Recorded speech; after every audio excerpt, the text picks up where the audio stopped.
لا شريك له وأشهد أن محمدا عبده ورسوله وحبيبه وخاتم النبيين والمبعوث رحمة للعالمين. اللهم صل على حبيبنا وشفينا ومولانا أبي القاسم المصطفى محمد. اللهم صل على محمد وآل محمد. اللهم صل على محمد وآل محمد وأجل فرج سخي مخرجه وعلى آله وصحبه ومن tabi'ahum bi ihsan ila yaumil amma ba'd. Bapak Ibu yang sangat berbahagia, kita bersyukur kita bersua dalam keadaan sehat walafiat, dan pada kesempatan petang hari ini kita berjumpa dalam rangka meneruskan pembahasan hikmah, secara khusus buku Syarah Bidayatul Hikmah. Bidayatul Hikmah adalah karya ulama besar dan sekaligus filosof besar dalam Islam, yaitu Mullah Sadra. Lalu kemudian buku ini disyarah, diperluas, diekstensi, diberikan penjelasan-penjelasan oleh Allamah Tabatabai yang juga seorang ulama besar, seorang ahli tafsir, dan juga seorang filosof. Sehingga kita sebetulnya bersyukur bisa mendapatkan buku ini dan kemudian kita mempelajari bersama. Buku ini sendiri ditulis kira-kira 400 atau 500 tahun yang lalu. Jemaah sekalian, mari kita masuk ke screen untuk melihat pembahasan terakhir kita. Jadi terakhir kita sudah sampai di sini nih. Ya. Jadi kita akan membicarakan tentang gradasi wujud. Kita sampaikan bahwa salah satu pembahasan penting Mullah Sadra adalah gradasi wujud. Jadi Bapak Ibu sekalian mengikuti buku ini dari awal, pertama kali buku ini memperkenalkan kepada kita manfaatnya belajar hikmah. Bahwa belajar hikmah itu adalah sebetulnya mempelajari diri kita, yaitu bagaimana caranya memproses agar diri kita itu menuju kepada kesempurnaan. Jadi belajar hikmah adalah belajar untuk menyempurnakan diri kita. Itu kita pelajari di awal. Terus kemudian kita mulai masuk tentang wujud. Apa itu wujud? Lalu kemudian sifat wujud yang sifatnya tunggal, bukan hanya tunggal dalam pengertian adanya, ada memang tunggal, tetapi dalam pengertian maknanya tidak bisa digunakan secara berbeda. Namanya univok, ya, tidak equivok, tetapi namanya univokal, bukan equivokal. Jadi univok atau univokal, artinya digunakan dimanapun tetap sama. Kalau equivokal tulisannya sama, bunyinya sama, tetapi digunakan pada tempat yang berbeda juga maknanya. Kita ambil contoh itu hari kata bisa dalam bahasa Melayu kita.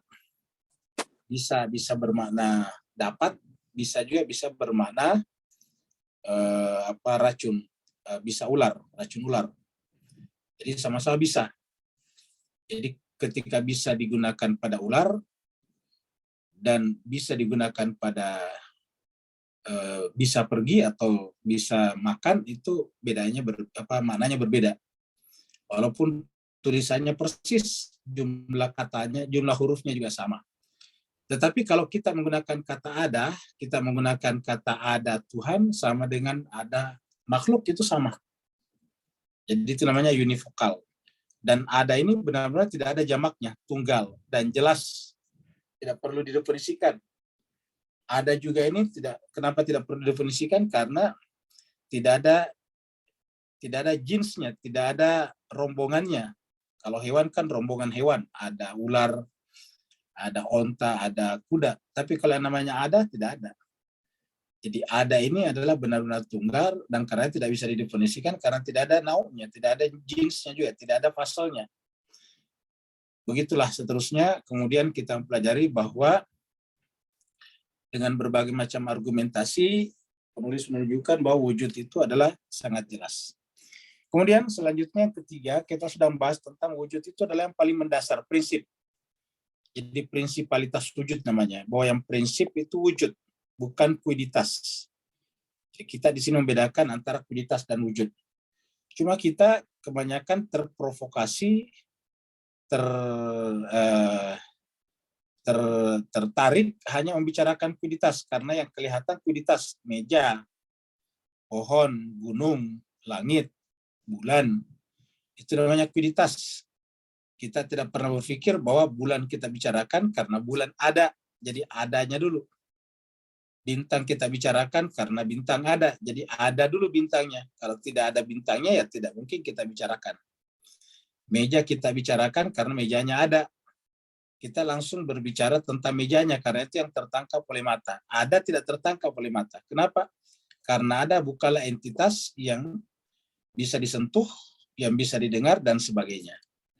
Dengan demikian, dibuktikan pada pembahasan ketiga kita ini, bahwa yang prinsip yang mendasar itu adalah wujud, bukan kuiditas. Kemudian yang sekarang, kalau wujud itu yang menentukan, wujud itu adalah prinsip mendasar, yang ada adalah wujud, kuiditas itu hanyalah merupakan aksiden saja. Lalu kemudian bagaimana bisa terjadi ada namanya ada meja, ada Tuhan. Apakah berarti kita melanggar ayat Tuhan yang mengatakan bahwa Tuhan itu laisa kamitslihi syai'un? Salah satu prinsip dalam Al-Quran itu bahwa Tuhan tidak boleh sama. Laisa kamitslihi syai'un. Tuhan tidak boleh sama dengan apapun juga. Kalau ada itu kita anggap sebagai Tuhan, dan kemudian adanya makhluk juga sama ada, berarti kan ada kesamaannya. Nah, jemaah sekalian, ini kesamaan disebut kesamaan kalau ada dua entitas. Jadi kalau satu entitas ya bukan sama namanya. Jadi adanya Tuhan, adanya manusia sama. Justru kata ada di situ tadi adalah univokal, tidak ekivokal. Lalu bagaimana bisa ada Tuhan, ada makhluk, ada malaikat dan sebagainya. Nah, di sini masuk pada pembahasan yang sekarang yaitu gradasi. Jadi sebetulnya wujud itu seperti kata judulnya, wujud merupakan hakikat tunggal. Jadi wujud merupakan hakikat tunggal tetapi bergradasi. Jadi persis seperti cahaya. Cahaya itu tunggal tapi bergradasi. Semakin menjauh dari pusat, semakin rendah iluminasinya. Karena semakin rendah iluminasinya, kelihatannya seakan temaram, seakan agak gelap. Karena sebetulnya tidak gelap, iluminasi cahayanya rendah. Begitulah. Semakin jauh daripada pusat wujud, semakin rendah gradasinya, iluminasinya, semakin dekat, semakin terang, semakin tinggi. Nah, di sini berjumpa dengan konsep Nur Muhammad. Bahwa Nur Muhammad itu adalah cahaya yang paling terang. Cahaya yang paling terang kan berarti kalau wujud, dia paling dekat kepada pusatnya. Kenapa? Karena dia paling terang. Nur ala nur dibanding dengan makhluk yang lain. Jadi seluruh makhluk yang lain, nurnya Muhammad adalah nur ala nur. Jadi nur ala nur itu bukan di atasnya Tuhan. Tapi di antara seluruh makhluknya Tuhan, apapun namanya, maka nur Muhammad adalah lebih terang daripada yang lain. Namanya nurun ala nurin. Nur di atas nur-nur yang lain. Bahkan nur di atas nabi-nabi yang lain. Karena nabi-nabi juga itu adalah cahaya juga, bergradasi juga. Begitulah seterusnya, sehingga kita sekarang masuk pada mempertegas kembali bahwa wujud merupakan hakikat tunggal yang bergradasi. Ya, jemaah sekalian, kita kemarin sudah membahas ini. Ya, kita membahas lagi sedikit, jemaah sekalian. Ya, karena kita akan belum banyak kemarin, baru sekedar pengantar kemarin tentang ini. Ya. Jadi ini jemaah sekalian konsep aslinya dari buku Syarah Bidayatul Hikmah, ya. Yang kemudian kita akan langsung bahas di sini. Ya. Jadi para pendukung pandangan prinsipalitas. Jadi ingat pendukung, saya katakan tadi, Mula Sadra ini atau buku ini menegaskan tentang prinsipalitas. Prinsip itu kemendasaran, keutamaan daripada wujud. Mendasar berarti dia hakiki. Ya, setiap sesuatu punya hakikat. Jadi wujud itulah yang hakiki dari segala sesuatu, bukan fluiditas. Jadi para pendukung pandangan prinsipalitas dan kehakikian wujud berbeda pendapat di antara mereka sendiri. Jadi ada perbedaan. Sama-sama berpendapat bahwa wujud itu prinsip, tapi ada perbedaan. Kita lihat di sini perbedaannya. Sebagian dari mereka berpendapat bahwa wujud merupakan hakikat tunggal yang bergradasi. Bahasa Arabnya hakikat wahida musyakkikah. Jadi hakikat wahida musyakkikah. Al-hakikah, al-wahida, al-musyakkikah. Kalau bahasa Arabnya ini adalah bahasa Persia ini. Jadi hakikat tunggal, hakikat prinsip, wahida tunggal, dan musyakkikah. Musyakkik itu adalah bergradasi, tashkik. Jadi tashkik itu bergradasi, tashkik al-wujud, gradasi wujud. Pandangan ini dinisbatkan kepada Pahlawiyun. Pahlawiyun ini adalah kumpulan para filosof Persia kuno. Jadi sebelum Islam datang ke Persia, sebetulnya sudah ada pandangan seperti ini hidup. Ya, jadi dari kalangan orang-orang Persia lama, mereka sudah berpikir tentang itu. Jadi sebetulnya berpikir tentang ini baru, bahkan juga bukan dalam kalau kita lihat ini bukan dalam pendapat orang seperti Aristoteles misalnya. Tapi bahkan juga pendapat jauh sebelumnya sudah ada bahwa yang paling mendasar utama itu adalah yang wujud, yang kata ada itu. Jadi wujud itu kalau bahasa kita ada. Ingat, kalau kita menggunakan kata wujud berarti kita menggunakan bahasa Arab. Kalau kita menggunakan kata ada, kita menggunakan bahasa Indonesia atau bahasa Melayu. Kalau kita menggunakan kata existence itu adalah bahasa Inggris. Dan maksudnya sama ya, karena kita bahasanya dari setiap bahasa menyiapkan kata untuk itu. Wujud, menurut pandangan mereka, pandangan Pahlawiyun ini, menampakkan dirinya sendiri dan menampakkan selain dirinya, yakni kualitas-kualitas. Jadi wujud itu seperti cahaya. Ingat, cahaya itu menampakkan dirinya dan juga menampakkan benda-benda di sekitarnya. Kan namanya cahaya begitu. Jadi cahaya itu satu menerangi dirinya, bahasanya di sini menampakkan dirinya, dan juga menerangi selain dirinya. Begitu cahaya kita matikan, semuanya tidak kelihatan. Coba Bapak Ibu sekalian masuk ke kamar mandi yang tidak ada ventilasinya. Terus jangan nyalakan lampu, bohlam. Jangan nyalakan listriknya, itu gelapnya tidak ketulungan. Gelap luar biasa, tidak bisa kita tahu mana gayung, mana air, mana sikat gigi, mana odol dan sebagainya. Kita tidak bisa bedakan. Artinya bahwa tanpa cahaya kita tidak bisa mengetahui apa-apa. Begitu kita nyalakan lampunya, balonnya, bohlamnya, maka bohlamnya menunjukkan dirinya sekaligus menunjukkan benda-benda yang ada di dalam kamar mandi tersebut. Sehingga kita bisa tahu mana sikat gigi, mana pasta, odol, mana sabun, mana sampo, dan sebagainya. Kenapa? Karena kita nyalakan. Nah, jadi menurut pandangan kaum Pahlawiyun ini, bahwa wujud itu adalah menampakkan dirinya, memperlihatkan dirinya sendiri, dan sekaligus memperlihatkan atau menampakkan selain dirinya. Nah, menampakkan dirinya adalah wujud, jelas, sehingga yang namanya cahaya itu adalah ada dengan sendirinya, maksudnya kelihatan dengan sendirinya, tidak perlu menggunakan cahaya lain.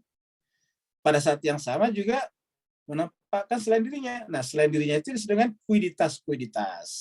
Jadi Bapak Ibu sekalian, saya kira jelas ya. Jadi kalau Bapak Ibu kita masuk tadi di kamar mandi yang tidak ada ventilasinya, tidak ada jendelanya, tidak ada cahaya lain masuk. Kalau kita masuk di dalamnya, ditutup pintunya dan tidak dinyalakan lampunya, gelapnya luar biasa, maka tidak ada yang kita bisa saksikan di dalam kamar mandi itu. Tapi begitu kita nyalakan lampunya, kita nyalakan listriknya, bohlamnya, maka yang pertama kelihatan adalah bohlam itu sendiri. Bohlam itu dengan cahaya menampakkan dirinya, sekaligus menampakkan selain dirinya. menampakkan dirinya, itulah yang disebut dengan wujud, karena dia mengada dengan sendirinya, sedangkan menampakkan selain dirinya namanya kuiditas. Kenapa disebut kuiditas ataukah tidak prinsip? Karena kelihatannya penampakannya bergantung kepada cahaya. Sedangkan kalau cahaya tadi, bohlamnya tadi, ya tidak bergantung kepada yang lain. Dia ada dengan sendirinya. Begitu kita nyala, yang pertama kelihatan bohlamnya. Yang lain bergantung kepada sumber cahaya, itu bohlam. Maka segala sesuatu yang tampak, yang kelihatan, selain daripada cahaya yang keluar dari bohlam atau listrik tersebut, disebut dengan kuiditas. Sebagaimana cahaya materi seperti langit misalnya, ataukah ya bohlam, lagi-lagi bohlam tadi. Ya, cahaya materi ataukah cahaya yang tampak, ya orang Inggris menyebutnya sensible light. Ya. Light ini adalah cahaya yang bisa dijangkau panca indera, sensible light. Ya. Yang menampakkan dirinya sendiri dan juga menyebabkan yang lain nampak, yaitu benda-benda materi yang gelap atau rendah menjadi tampak dalam penglihatan kita. Seperti itu. Nah, jemaah sekalian berbahagia, saya kira kita, Bapak Ibu terutama Ibu-Ibu, sering sekali misalnya kalau mencari sesuatu yang agak kecil, itu biasanya sumber cahayanya atau pelitanya, senternya, itu didekatkan ke benda tersebut. Kenapa? Karena kalau jauh tidak kelihatan. Kenapa? Kurang cahayanya. Ya, iluminasi cahayanya kurang. Maka biasanya kita dekatkan sumber cahaya ke tempat tersebut. Misalnya Bapak dan terutama Ibu-Ibu cari misalnya jarum buat menjahit itu. Kalau kita cari jarum, ya jarumnya berada di atas di dalam laci atau di atas meja yang banyak barang-barangnya. Nah, kita tidak bisa melihatnya, maka caranya adalah dekatkan cahaya ke sana. Maka dengan mendekatkan cahaya ke sana, dia akan kelihatan. Kan itu menunjukkan bahwa semakin tinggi intensitas cahaya, semakin terang. Ya. Semakin terang, semakin kelihatan nampaknya.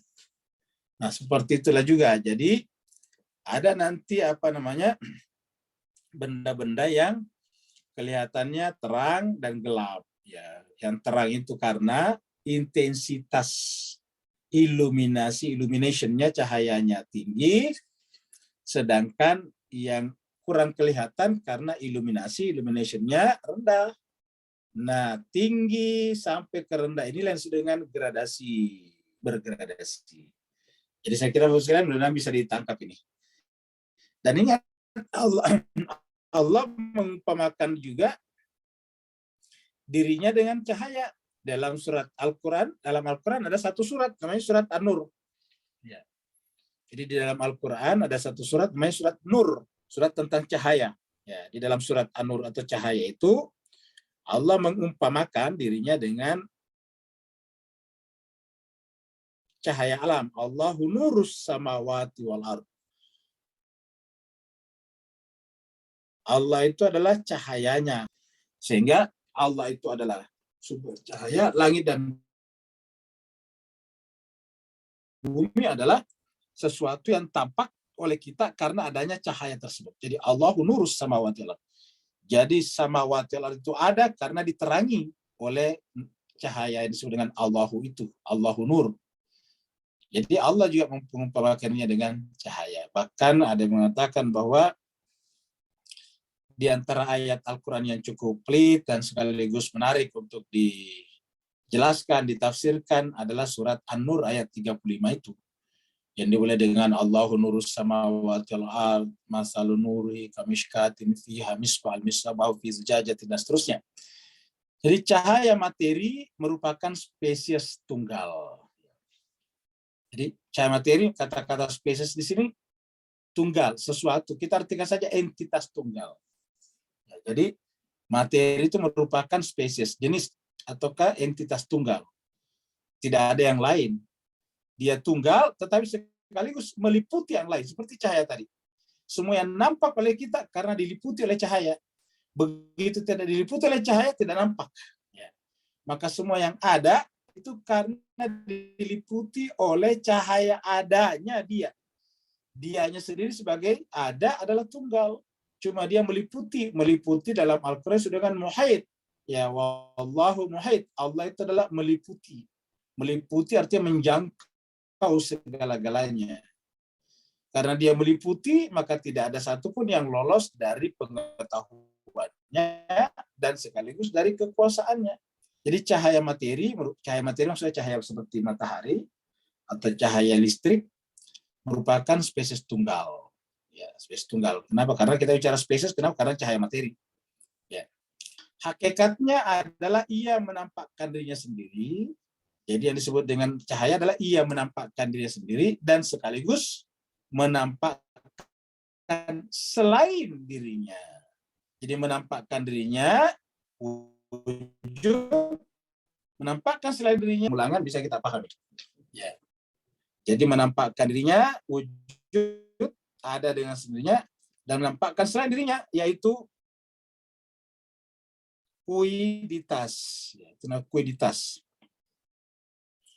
Kuiditas yang belum begitu paham, kita artikan saja apa ya, bayangan, paling gampang bayangan. Ada pohon, ada bayangan. Satu pohon bisa banyak bayangannya. Atau paling gampang lagi kalau kita bercermin. Ya, kalau kita bikin ruangan yang bulat, bundar, lalu kemudian dinding-dindingnya terbuat dari kepingan-kepingan cermin, kepingan-kepingan kaca, mirrornya itu kita bagi-bagi kecil sebesar sebesar telunjuk, maksudnya selebar telunjuk, baru kemudian dipasang bersambung, muter, melingkar sampai satu lingkaran 360 derajat, baru kemudian kita berdiri di tengah-tengahnya, maka jumlah bayangan adalah sama dengan jumlah cermin yang ada. Kalau cermin yang membentuk lingkaran tadi itu katakanlah 1000, maka begitu kita berdiri di tengah-tengahnya pasti akan ada 1000 bayangan. Tetapi kelihatannya ada 1000 bayangan, bukan berarti 1000 aslinya. Aslinya cuma satu, yaitu yang ada di tengah. Cuma bayangannya banyak. Nah, ini yang menjelaskan tentang ketunggalan wujud dan sekaligus keberagaman kuiditas. Jadi wujud itu bersifat tunggal, sedangkan kuiditas, ya, bayangan menjadi jamak, ya, plural, seperti tadi itu cermin. Nah, setiap benda-benda yang kita sudah kuiditas itu, kenapa berbeda-beda? Karena sesuai dengan kapasitasnya, kemampuannya menerima iluminasi wujud dari Tuhan. Ya. Jadi misalnya, apa bedanya manusia dengan monyet? Ya, kemampuannya menerima iluminasi wujud. Ya. Jadi ada pada dirinya kemampuan, kapasitas, baik kapasitas yang sifatnya kelihatan zahir ataupun yang kelihatan batin. Misalnya monyet, misalnya simpanse atau orangutan tidak punya akal. Kenapa? Karena dalam dirinya tidak ada kapasitas untuk menerima wujud yang sifatnya non materi, berkas wujud yang sifatnya misalnya rohani, rohiyah. Nah, sehingga kemudian tidak bisa menggunakan akal. Tapi manusia memiliki, jadi kapasitas manusia itu lebih besar daripada mereka. Begitu juga kapasitas monyet atau hewan lebih besar daripada tumbuh-tumbuhan. Kapasitas tumbuh-tumbuhan lebih besar daripada benda-benda mati, begitu. Ya, sehingga terjadi gradasi. Bahkan di antara tumbuh-tumbuhan, hewan-hewan sendiri berbeda-beda lagi. Antara ular misalnya dengan naga berbeda. Ya, antara kucing misalnya dengan harimau beda, sama-sama bentuknya sama. Harimau juga biasanya disebut dengan kucing besar, big cat.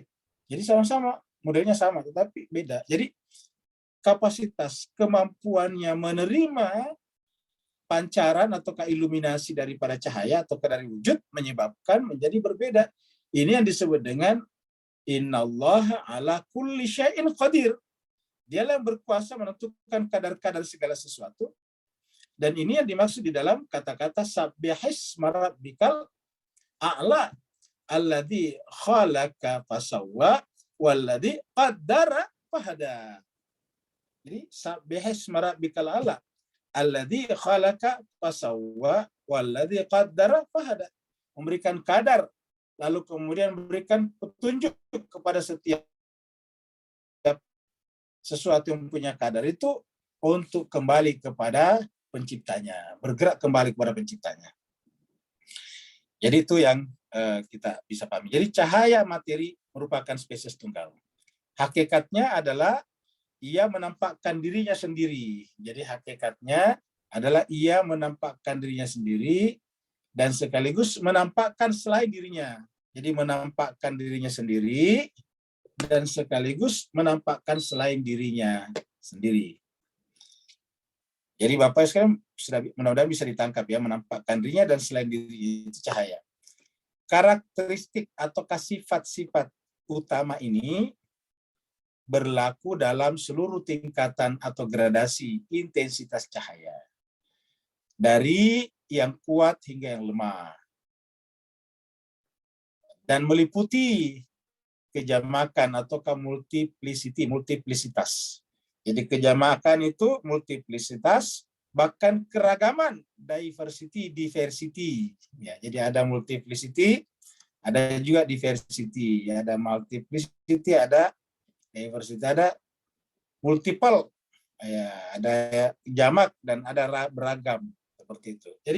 Jadi semuanya adalah karena gradasi ini. Ya, gradasinya menyebabkan ada keberagaman di sekitar kita. Ada seperti contoh paling gampang tadi.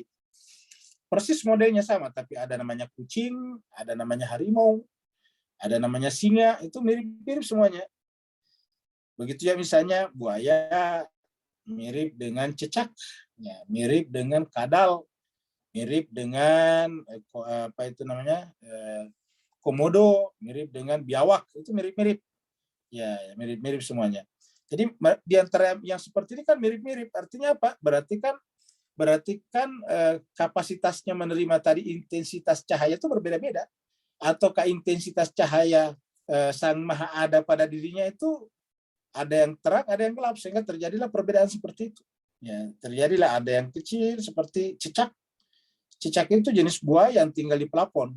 Ya, makannya juga daging nyamuk. Ya. Jadi begitu. Jadi mirip dengan kadal juga begitu mirip dengan biawak, terus kemudian buaya. Maka cahaya yang memiliki intensitas kuat, cahaya kuat maksudnya memiliki intensitas kuat sama dengan cahaya yang memiliki intensitas. Ingat, cahaya sebagai cahaya sama kan, tunggal itu cahaya. Wujud sebagai wujud sama, yang berbeda intensitasnya. Ya, sehingga kemudian ada yang disebut dengan cahaya kuat, cahaya lemah. Kalau kita mengatakan ada cahaya kuat, cahaya lemah, itu bukan berarti cahaya beragam, plural, bukan. Cahaya tetap satu. Ketika kita menggunakan kata cahaya lemah, cahaya kuat, bukan cahayanya yang banyak, yang beragam, tetapi intensitas yang bekerja pada rentang hambatan gelombang cahaya itu berbeda-beda, sehingga kemudian penampakan yang ada di sekitarnya juga berbeda-beda. Istilahnya tadi jamak dan beragam. Ya. Jadi cahaya kuat sama dengan cahaya lemah. Ingat, dalam aspek kebercahayaan. Jadi dalam aspek kebercahayaan. Ya. Jadi dalam aspek kebercahayaan, ya ini. Dalam aspek kebercahayaan ini, dalam aspek kepercayaan tidak ada bedanya lemah dan kuat. Ya, cahaya sebagai cahaya. Cahaya, kuat cahaya. Cahaya sebagai cahaya. Cahaya sebagai cahaya. Contohnya juga kita, yang paling gampang kita lihat diri kita.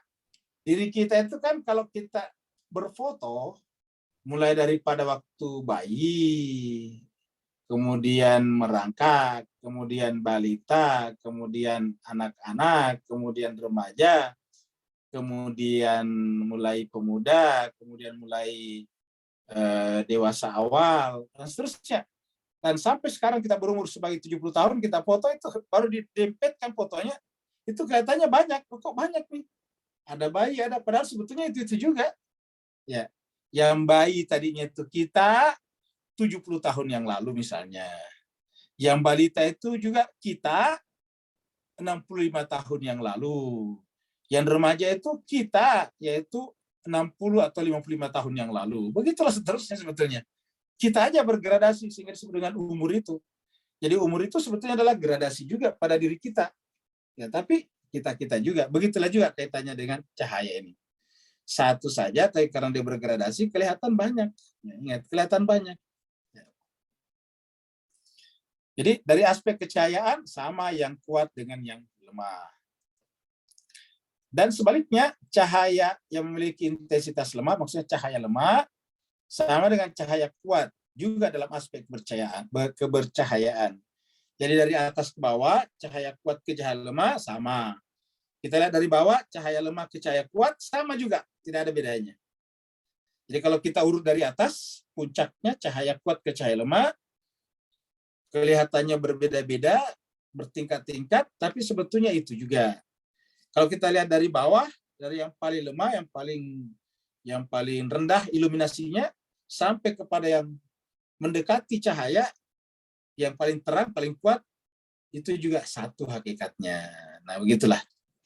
Intensitas dari cahaya kuat,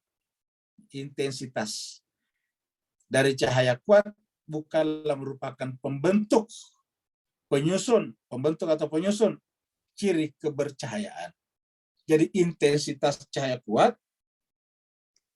bukan merupakan pembentuk kecahayaan. Jadi cahaya kuat di situ bukan karena kita kurangi sesuatu daripadanya. Yang lemah, kita tambahkan sesuatu. Yang lemah bukan karena kita kurangi sesuatu. Ya, tidak ada yang berkurang. Semuanya bergantung kepada cahaya. Cuma ada yang jauh daripada pusatnya menjadi kelihatannya lemah. Kelihatannya menjadi rendah cahayanya. Jadi Jemaat sekalian berbahagia, ini membantu kita memahami betapa mulianya manusia itu. Karena manusia itu sebetulnya adalah memiliki intensitas cahaya yang paling tinggi. Ya, ingat kata-kata walaqad karramna bani Adam. Kami telah memuliakan anak cucu Adam. Nah, itu kan kata-kata karramna bani Adam menunjukkan manusia itu dimuliakan. Apa artinya dimuliakan? Dia diberikan tempat pada wilayah yang paling dekat dengan pusat cahaya. Tapi kemudian Bani Adam nanti bertingkat-tingkat lagi. Mulai dari yang paling di bawah seperti Namrud. Di atasnya Namrud ada Ibrahim. Di puncaknya. Jadi itu gradasinya seperti itu. Pada zaman Nabi Musa yang paling di bawah Fir'aun. Paling di atas Nabi Musa. Begitu. Jadi kita lihat itu apa kontrasnya. Tetapi di antara seluruh nabi-nabi lagi berbeda-beda lagi intensitasnya. Buktinya di dalam Al-Quran diceritakan bahwa ada 25 nabi dan rasul. Dan selebihnya hanya nabi saja yang jumlahnya banyak, tapi tidak diceritakan. Ada yang diceritakan dan yang tidak diceritakan. Di antara 25 nabi dan rasul lagi, hanya 5 nabi yang diapresiasi sebagai penerima syariat, atau yang disebut dengan ulul azmi, yaitu Nabi Nuh, Nabi Ibrahim, Nabi Musa, Nabi Isa, dan Nabi Muhammad kita.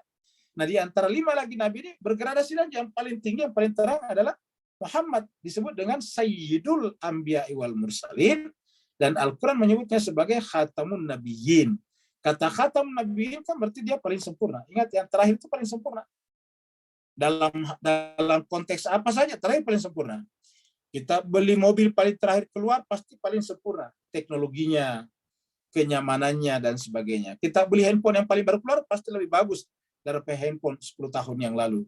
Begitulah. Maka kemudian manusia, nabi yang terakhir keluar atau muncul adalah Nabi Muhammad.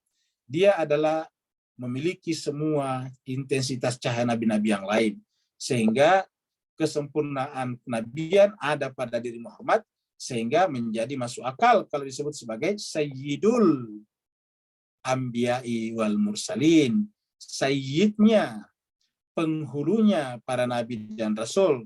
Dan disebut juga dengan Khatamul Anbiya, khatamnya para nabi, penutupnya para nabi. Kita sudah sampaikan kalau khatam itu pasti. Contohnya kita sekolah. Disebut khatam sekolahnya kapan? Kalau dari gradasi sekolah, ya ketika sampai ke S3. Jadi S3 dianggap sebagai paling sempurna. Paling di bawah, yaitu SD atau TK, ya taman kanak-kanak. Jadi seperti itulah juga bergradasi semuanya. Jadi gradasi ini adalah merupakan sifat yang tidak bisa dihindari. Ya. Jadi kita kembali lagi ke sini. Jadi gradasi ataukah antara cahaya kuat dan cahaya lemah bukan berarti cahaya lebih dari satu. Itu juga. Ya, jadi dari sisi kepercayaan tidak ada bedanya. Sama-sama dapat cahaya. Cuma intensitasnya, iluminasinya berbeda. Intensitas dari cahaya kuat bukanlah merupakan pembentuk atau penyusun ciri kepercayaan.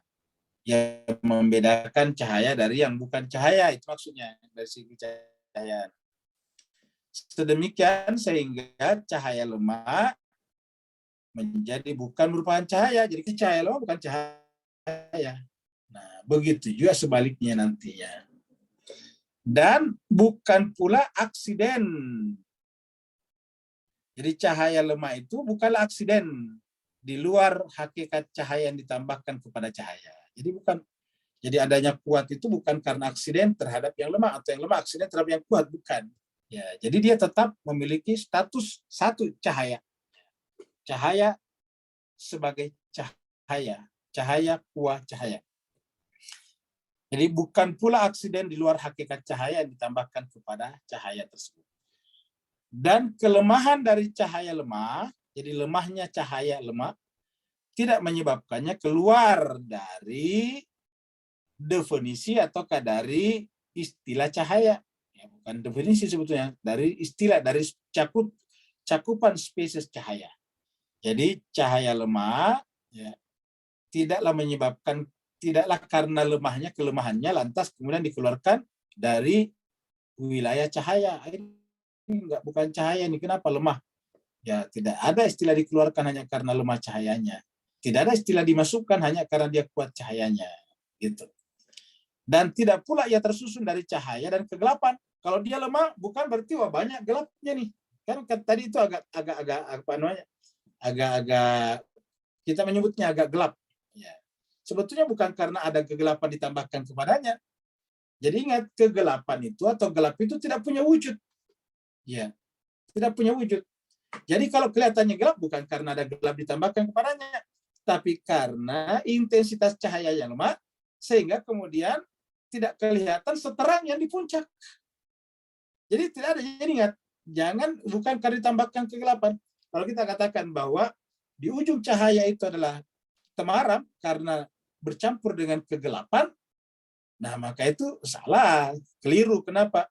Karena cahaya tidak bisa bercampur dengan kegelapan. Kenapa? Kegelapan tidak punya wujud. Kegelapan itu tidak ada. Yang ada apa? Yang ada adalah ketiadaan cahaya. Ya, begitu, ketiadaan cahaya. Kenapa ada lemah, ada kuat? Itu intensitas, bukan yang lemah berarti banyak campuran gelapnya, bukan. Nah, sehingga kita memahami sekarang bahwa benar-benar kebenaran dan kebatilan tidak bisa dicampur. Karena kebenaran itu adalah identik dengan cahaya, kebatilan itu identik dengan gelap. Jadi kalau dicampurkan kebenaran dan kebatilan itu tidak mungkin. Jadi kata-kata la talbisul haqqa bil batil tidaklah bermakna bahwa jangan campurkan kebenaran dan kebatilan, karena itu tidak mungkin. Yang ada ialah la talbisul haqqa bil batil, janganlah engkau memakaikan pakaian kebenaran kepada kebatilan. Ya, kebenaran kepada kebatilan. Misalnya Nabi itu adalah pakaian kebenaran, karena itu adalah otoritas Tuhan. Terus kemudian kita menyebut juga seseorang jadi Nabi yang dipilih oleh manusia. Itu salah. Karena namanya Nabi pilihan Tuhan. Begitu ya misalnya dengan khalifah. Khalifah dalam konsep Al-Quran pilihan Tuhan. Tuhan mengatakan ini ja'ilun fil ardi khalifah. Lalu kemudian dipakai untuk orang, manusia biasa yang bukan pilihan Tuhan, lalu kita sifatkan seperti pilihan Tuhan. Nah ini namanya menggunakan pakaian kebenaran untuk kebatilan. Ya. Jadi bukan berarti mencampurkan kebenaran dan kebatilan. Ya. Bagaimana bisa mencampurkan kebenaran dan kebatilan? Bagaimana mungkin mencampurkan cahaya dengan kegelapan? Kebatilan dan kegelapan tidak punya entitas, tidak punya wujud. Ya. Dan Al-Quran sudah mengatakan, Qul ja'al haq wa zahaqal batil. Katakanlah kalau kebenaran sudah datang, kebatilan pasti hilang. Ya, hilang. Kenapa? Karena innal batila kana zawa. Karena kebatilan itu hakikatnya tidak ada. Kenapa ada kebatilan? Ya, karena ketiadaan kebenaran. Kenapa ada kegelapan? Ya, ketiadaan cahaya. Seperti itu. Jadi identik. Sehingga ini banyak sekali dalam Al-Quran bisa kita pahami. Kalau paradigma ini kita bisa pahami, banyak sekali ayat yang bisa kita pahami. Dan kelemahan daripada cahaya lemah tidak menyebabkannya keluar dari cakupan spesies cahaya. Dan tidak pula ia tersusun dari cahaya dan kegelapan. Mengingat kegelapan tidak ada hubungannya dengan cahaya. Kegelapan adalah ketiadaan cahaya. Jadi kegelapan bukan karena kurangnya cahaya, tetapi tiadaan cahaya. Intensitas cahaya kuat tercakup dalam aspek kebercahayaan. Jadi intensitas cahaya kuat. Ya. Jadi intensitas cahaya kuat ini tercakup dalam aspek kebercahayaan. Demikian pula kelemahan dari cahaya lemah juga tercakup dalam aspek kebercahayaannya. Jadi kelemahan dari cahaya lemah juga tercakup dalam aspek kebercahayaannya.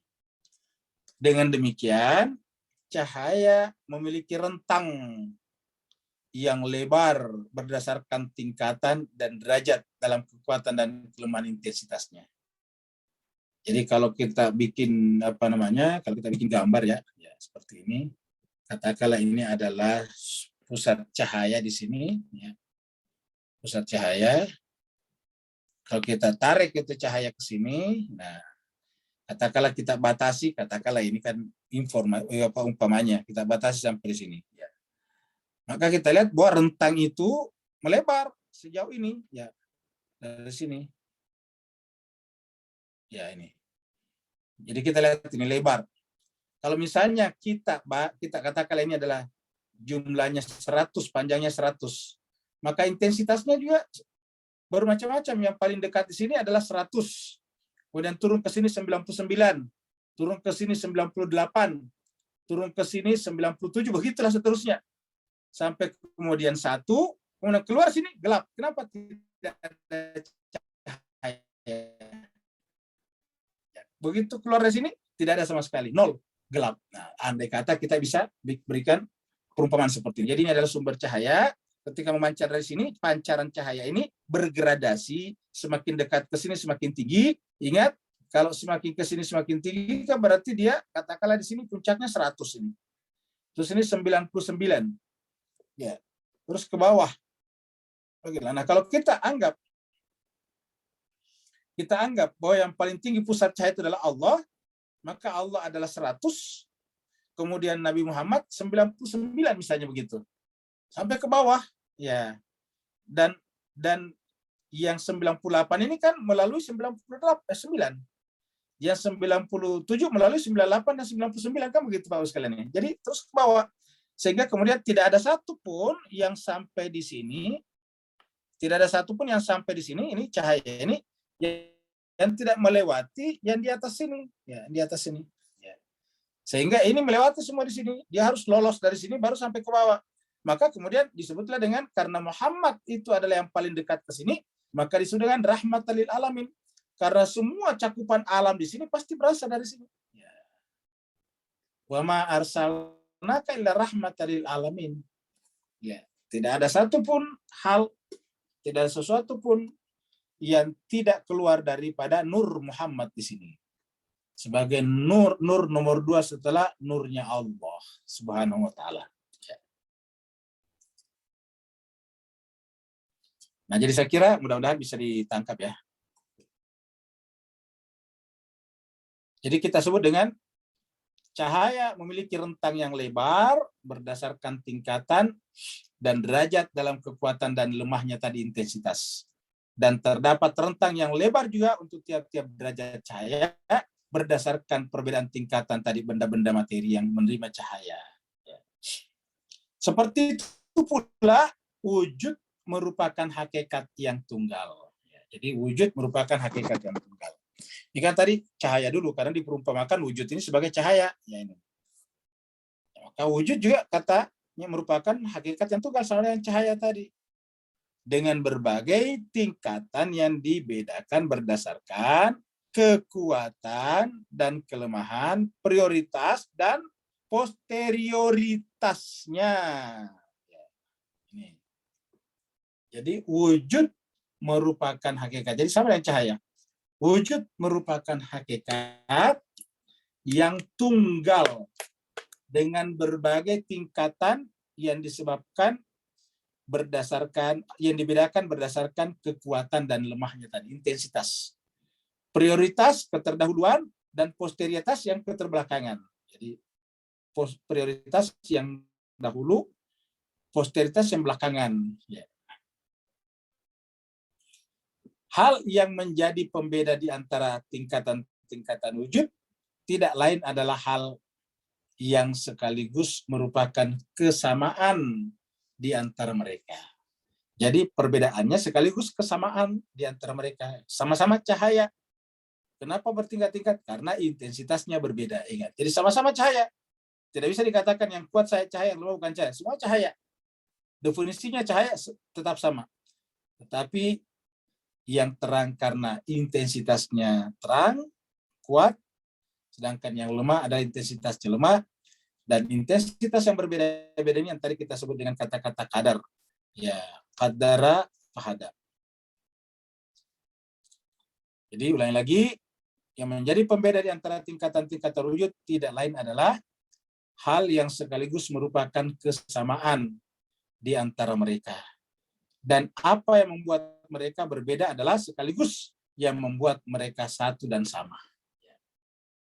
Oleh karena itu, karakteristik masing-masing tingkatan bukanlah bagian pembentuk ataupun penyusun wujud. Jadi oleh karena itu, karakteristik masing-masing tingkatan tadi cahaya, bukanlah bagian pembentuk atau penyusun wujud. Ya, mengingat wujud bersifat tunggal. Ya, artinya bahwa yang rendah ini bukan berarti dia punya pembentuk sendiri yang tinggi cahaya, pembentuk sendiri tidak, sama semuanya.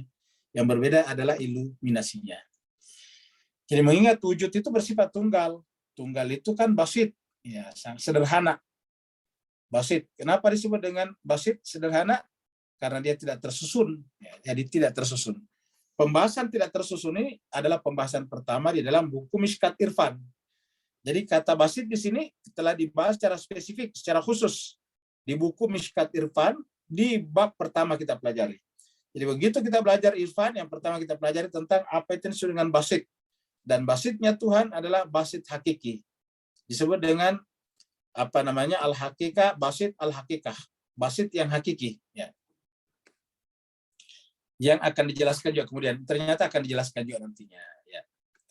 Dan bukan pula perkara yang berada di luar atau ditampakkan kepada wujud. Jadi perbedaannya itu bukan perkara yang berada di luar.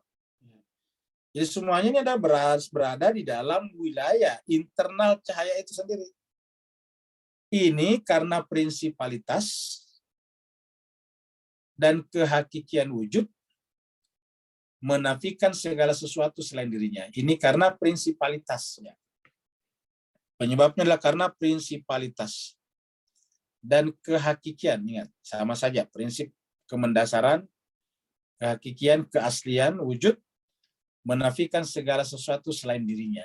Jadi kalau kita sudah sepakat bahwa wujud itu yang prinsip, wujud itu yang mendasar, wujud itu yang fundamental, tidak ada selain daripada wujud, maka ternafikanlah segala sesuatu selain wujud itu sendiri. Ya. Lalu kenapa timbul keberagaman? Ya itu tadi, karena intensitas yang berbeda-beda. Ya, jadi segala sesuatu selain dirinya ataupun di luarnya ternafikan, tertolak. Berarti kalau tertolak, berarti kan hakikatnya yang ada cuma satu, dia. Ya, dia yang ada cuma dia. Tidak ada lagi selain dia. La ilaha illallah. Ya. La maujuda illallah. Tidak ada lagi yang terwujud kecuali dia. Karena semua maujud diwujudkan oleh dia. Jadi ketika kita menyaksikan sesuatu maujud, yang kita saksikan hakikatnya adalah dia. Ya. Tidak ada lagi selain dia. Semua yang kita saksikan adalah dia. Jadi yang benar adalah karakteristik setiap tingkatan wujud. Itulah yang membentuk dan menyusun setiap tingkatan itu sendiri. Yakni yang membentuk itu bukan sesuatu di luar tingkatan. Jadi bukan datang dari luar. Ya, dia dari dirinya, karakteristik dirinya. Sama misalnya dengan apa namanya, ya contohnya gini, kita punya es dengan air. Ya kan sebetulnya namanya es itu bukan sesuatu yang bertambah dari airnya. Ya, yang berbeda kan cuma temperaturnya saja. Temperaturnya rendah, maka jadilah es. Temperaturnya tinggi, jadilah air, kan begitu. Ya, jadi ketika temperaturnya rendah sampai misalnya 0, maka dia membeku jadi es namanya. Temperaturnya tinggi, katakanlah 26 derajat atau 20 derajat, dia mencair jadi air, gitu. Jadi air dan es sebetulnya sama saja. Yang berbeda adalah intensitas temperatur. Ya. Temperaturnya tinggi, maka kemudian dia air. Bahkan ketika tinggi lagi, dia menjadi uap. Jadi uap itu ya dari air. Jadi ketika temperaturnya naik, dia menguap. Ya, itu juga air juga. Temperaturnya rendah, jadi air lagi. Turun jadi hujan. Temperaturnya diturunkan lagi, jadi es. Ya, seperti itu. Jadi membeku. Nah, jadi kita menyaksikan. Cuma karena berada pada temperatur yang berbeda, seakan-akan penampakannya berbeda. Ya, jadi penampakannya berbeda hanya karena temperatur yang berbeda. Nah, begitulah juga kurang lebih dengan ini semuanya. Kita bikinkan perumpamaan-perumpamaan seperti ini supaya kita gampang memahami bahwa sebetulnya itu semuanya yang ada hanya satu. Ya. Kalau kita mengatakan panas dingin, itu kan sebetulnya temperatur. Ya, panas. Panas kita gerah sampai berkipas, itu karena temperatur naik. Suatu hari lagi kemudian kita kedinginan sampai harus pakai jaket tebal, ya karena temperatur turun. Ya, jadi dingin. Jadi dingin dan panas itu juga, cuma karena temperatur berbeda. Kalau kaitannya tadi dengan cahaya intensitas, kalau kaitannya dengan wujud adalah gradasi, maka kemudian ada yang disebut dengan kepanasan, kedinginan, dan sebagainya. Ya. Ini adalah gradasi-gradasi seperti ini. Seperti kita juga tarinya janin, kita juga bayi, baby, kita juga balita, kita juga sampai sekarang masih kita. Ya, cuma satu orangnya itu juga. Cuma 70 tahun yang lalu bayi namanya. Ya. Yang benar adalah karakteristik setiap tingkatan wujud itulah yang membentuk dan menyusun setiap tingkatan itu sendiri. Yakni bukan sesuatu di luar tingkatan tersebut. Jadi bukan di luar. Jadi tidak ada faktor luar di sini. Semuanya cuma di dalam. Wujud memiliki dua keragaman dan kejamakan. Jadi wujud memiliki dua keragaman dan kejamakan. Yang pertama, kita bicarakan yang pertama dulu. Kita bicarakan yang pertama. Keragaman dan kejamakan vertikal. Jadi ada kejamakan, keragaman, kejamakan vertikal. Vertikal itu ke atas ya, mendekat ke pusat. Ya. Jadi pertama adalah keragaman dan kejamakan vertikal berdasarkan tingkatan-tingkatan yang berbeda dari wujud. Mulai di tingkatan paling lemah, ya, sampai kepada tingkatan yang paling kuat. Ya, di sini paling lemah yang diwakili oleh materi awal. Jadi ada materi awal, prime matter, yang tidak memiliki aktualitas kecuali ketiadaan aktualitas. Tidak memiliki aktualitas kecuali ketiadaan aktualitas. Dan berbeda di tepian ketiadaan. Ya, jadi intinya adalah materi awal namanya, materi pertama. Ya. Selain lagi, jadi wujud memiliki dua keragaman dan kejamakan. Keragaman tadi adalah multiplicitas, keragaman tadi adalah diversitas, diversity. Jadi mempunyai dua, ada vertikal, ya, ada vertikal dan nanti ada horizontalnya juga. Jadi intinya adalah ada vertikalnya. Ini di sini ada vertikalnya, ya. Ini ada vertikalnya dan ini adalah ada horizontalnya di sini. Kalau horizontal itu kan ke samping, vertikal ke atas ya. Jadi ke samping juga ada apa namanya, beragam juga. Ya, ada jamak juga. Jadi kita mulai dari yang pertama dulu. Keragaman dan kejamakan vertikal berdasarkan tingkatan-tingkatan yang berbeda dari wujud. Mulai dari tingkatan paling lemah, ya, paling lemah diwakili dengan materi awal yang tidak memiliki aktualitas kecuali dan sampai kemudian tingkatan yang naik. Kemudian tingkatan yang naik hingga ke tingkat tertinggi, yaitu wujud niscaya. Bergradasi nih Pak Bu sekalian. Mulai daripada ya ini materi awal, ya, kita sebut saya dengan tepian wujud, ya. Kemudian yang paling puncak yang disebut wujud niscaya, ya, wujud niscaya. Sampai kepada wujud niscaya. Ya, kalau kita tadi lihat gambar kita di sini, ini bergradasi, ya. Ini bergradasi dari sini, tepian wujud di sini, materi awal, sampai kemudian ke atas ini wujud niscaya merah ini. Ya. Jadi dia adalah bergradasi, ya, dari yang paling lemah sampai kepada yang paling tinggi, gitu. Jadi yang paling tinggi ini, yang paling puncak namanya wajibul wujud, wujud wajib. Selain daripada itu, tentu wujud mungkin di sini kalau bergradasi sampai yang paling jauh. Iya. Jadi di sini muncul kata wajibul wujud dan mungkinul wujud. Gradasi seperti ini. Dan ini kita sebut dengan vertikal ini. Vertikal kenapa? Karena dari atas ke bawah atau dari bawah ke atas kan vertikal namanya. Ya. Kalau kita hitung dari sini, dari atas ke bawah sampai yang paling lemah, kemudian dari bawah, dari sisi materi kita lihat materi yang paling awal, paling lemah, sampai kepada yang paling tinggi namanya wajibul wujud. Jadi kita sampaikan ini adalah cahaya yang paling lemah intensitasnya. Sebelum intensitas itu habis, dia paling lemah di sini.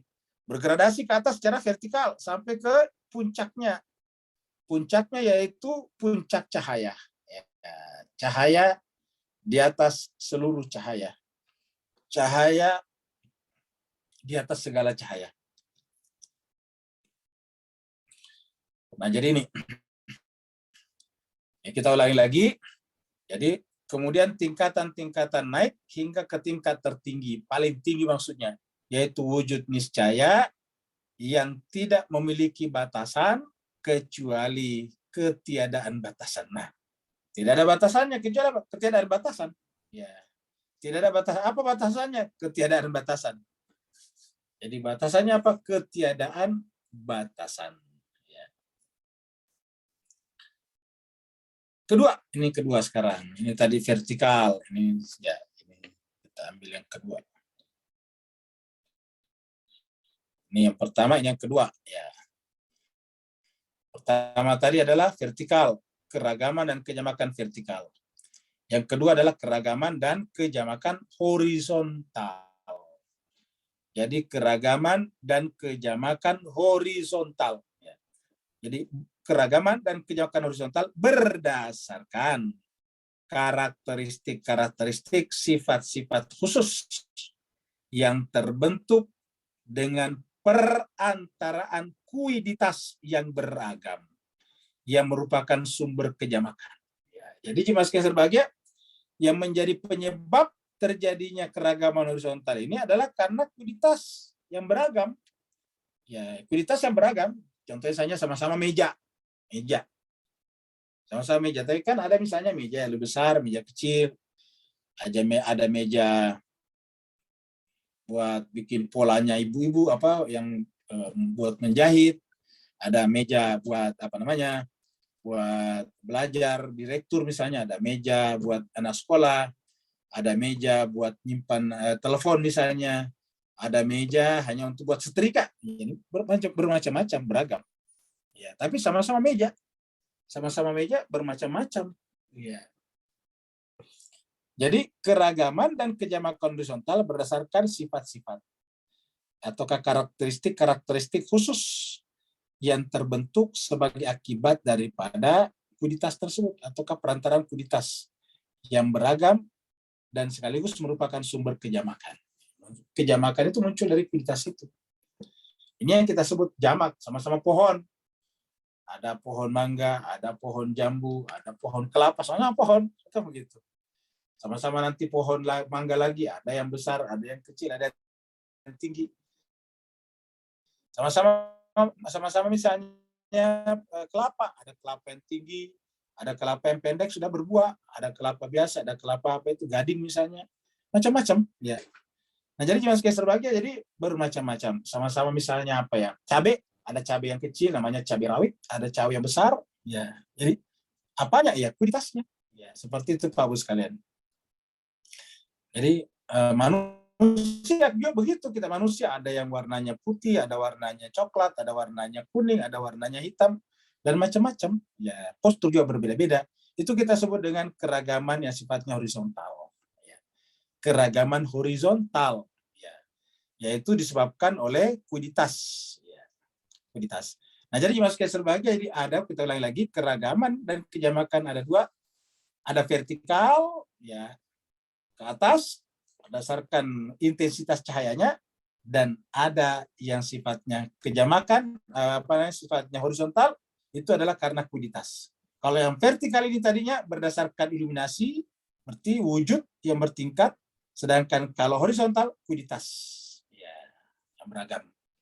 Saya kira jemaah sekalian mudah-mudahan bisa ditangkap. Ulangi lagi, kalau vertikal gradasi daripada wujud, sedangkan kalau horizontal daripada kuiditas. Ya, kuiditas tadinya.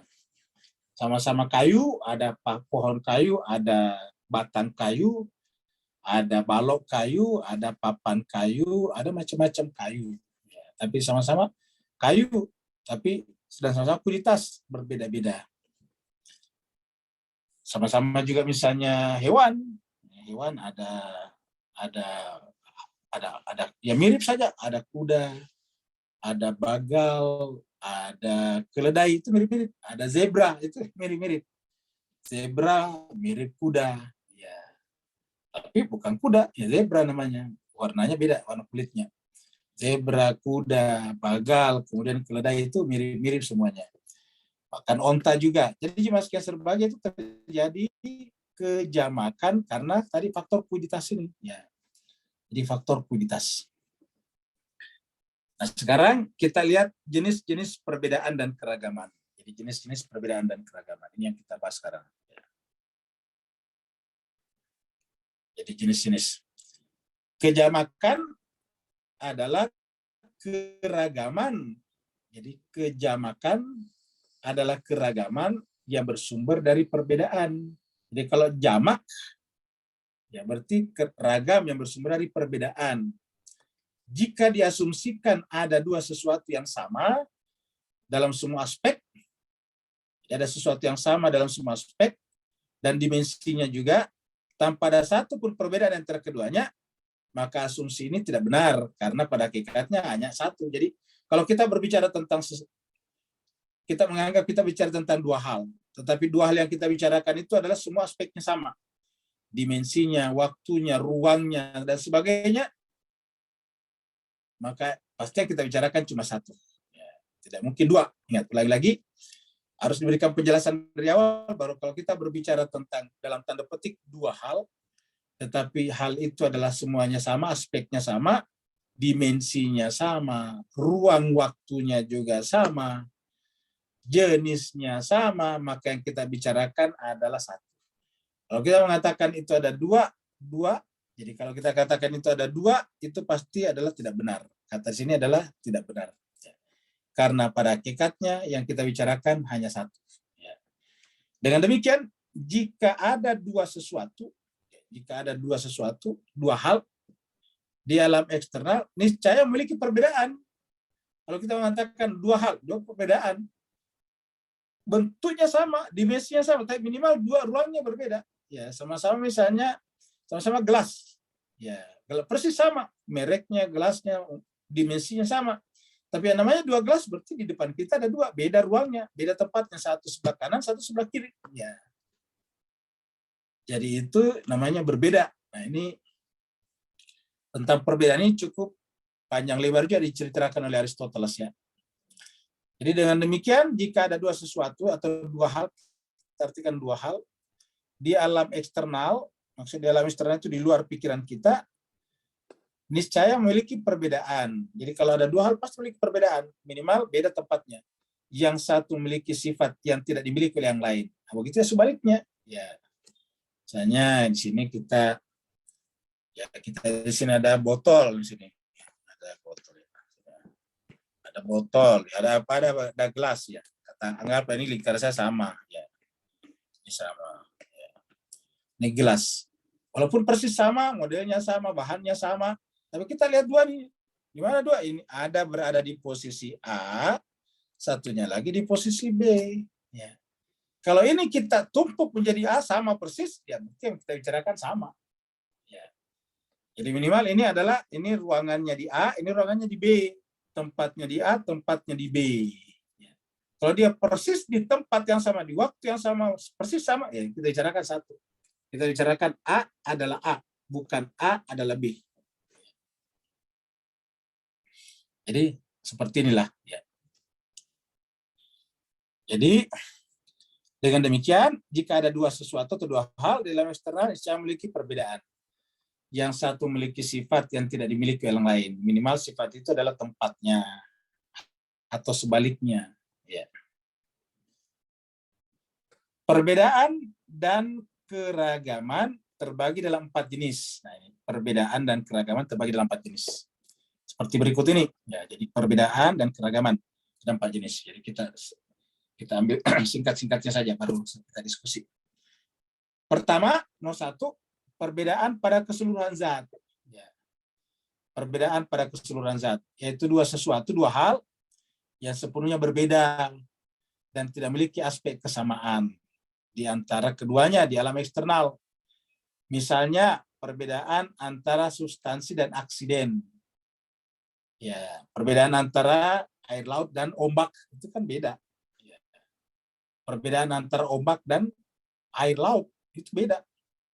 Memang air laut ombak terjadi di lautan, tapi ombak beda dengan air laut. Air laut itu adalah substansi, sedangkan gelombang atau ombak hanyalah aksiden. Ya. Kayu dan meja, ya berbeda. Meja itu adalah aksidennya, kayu adalah substansinya, begitu. Jadi perbedaan antara substansi dan aksiden. Atau perbedaan di antara kategori-kategori aksiden yang akan dibahas pada bab yang akan datang. Jadi sama-sama aksiden, tapi kategorinya berbeda. Nomor 2. Perbedaan pada sebagian zat. Perbedaan pada sebagian zat. Jadi kalau ini tadi perbedaan seluruh zatnya sama. Tapi ini adalah perbedaan. Seluruh zatnya sama. Kenapa? Karena kan terjadi di air laut tadinya. Gelombang itu kan terjadi di air laut. Ya, tetapi antara gelombang dan air laut kan beda. Kenapa? Karena gelombang itu adalah aksiden, sedangkan air lautnya adalah substansi. Ya. 2. Perbedaan pada sebagian zat, yaitu sesuatu atau dua hal yang memiliki persamaan pada sebagian zatnya dan perbedaan pada sebagian yang lain. Misalnya perbedaan manusia dan singa. Ya, ada persamaannya, ada perbedaannya. Keduanya sama-sama hewan, sama-sama genus hewan. Namun berbeda dalam aspek pembentukannya, diferensianya. Perbedaan ini terjadi pada dua sesuatu yang memiliki genus yang sama. Jadi kita sebut ini, ya. Kita gambarkan seperti ini. Ya.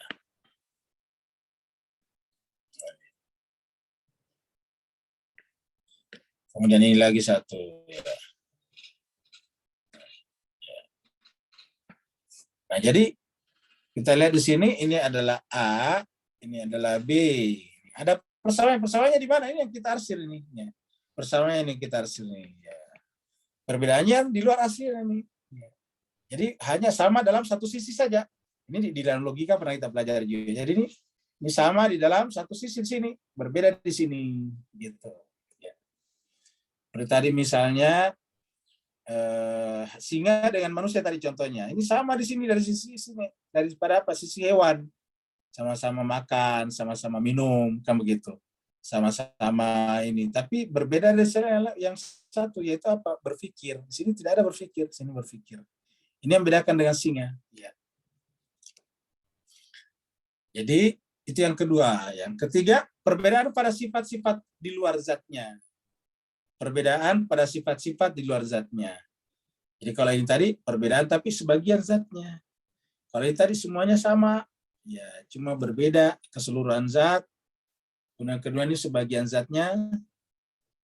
Kemudian yang ketiga adalah perbedaan pada sifat-sifat di luar zatnya. Perbedaan ini terjadi pada individu dari spesies yang sama. Jadi perbedaan ini terjadi pada individu-individu pada spesies yang sama. Ya.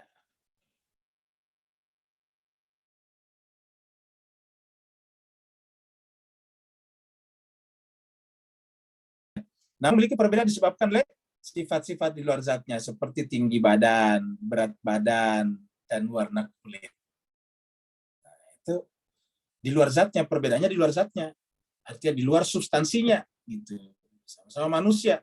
Bedanya adalah tinggi, rendah, warnanya tadi. Itu pada manusia. Jadi, itu namanya di luar zat. Perbedaannya adalah di luar zatnya. Sifat-sifat di luar zatnya. Jadi zatnya sama, perbedaannya di luar zatnya. Kalau ini tadi adalah sama zatnya, ini adalah sebagian zatnya sama. Kalau ini zatnya juga sama, tetapi di luar zatnya berbeda. Ini nomor 3. Nomor 4, perbedaan bergradasi dan bertingkat. Ya, perbedaan bergradasi dan bertingkat.